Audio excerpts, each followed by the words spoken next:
បីដូចជាឯកាជាងខ្ញុំស្រយខ្ញុំពីបានពិចារណាពីបរិញ្ញាមពីនឹងកប់យោបល់ក្នុងចិន្តាថប់ដង្ហើមដល់មិនរួចខ្ញុំគិតដល់អ្នកណា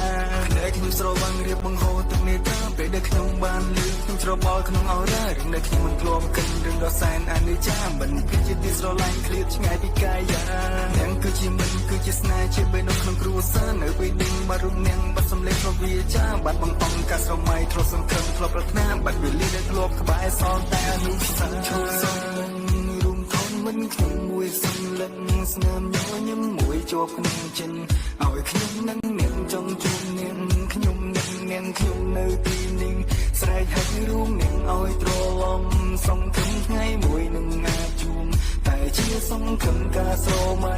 មិនអាចជួបគ្នាដែលមិនលឺអារម្មណ៍ខ្ញុំសែនតក្រហល់ដងនឹងដល់អនិច្ចាដងនឹងដល់អកុសលមិនសម្លាញ់ខ្ញុំសម្លងដូចរនានឹងថ្នល់គ្រោះថ្នាក់ចរាចរណ៍ដែលពួកយើងស្មានមិនដល់ក្រុមគ្នារំពឹងស្មានរនេះសែនទាំងភ័ណ្ឌដែលទៅកាន់មន្ទីរពេទ្យចូលបន្ទប់សង្គ្រោះបន្ទាន់អ្នកម្ដាយស្រត់ទៅភ្នែកក្នុងចិត្តខំបន់ស្រន់អោកូនអ្នកម្ដាយសូមរួចពីទុកតួនទាំងមកគ្រៀងក្រុមគ្មានអ្នកណាអាចញញឹមម្នាក់ស្រត់ទឹកភ្នែកហាមបីដូចភ្លៀងរលឹមសំឡើងទៅមាត់ទ្វាររងចាំស្ដាប់ដំណឹងលោកគ្រូពេទ្យរវីក្បាលបានន័យថាអស់សំខាន់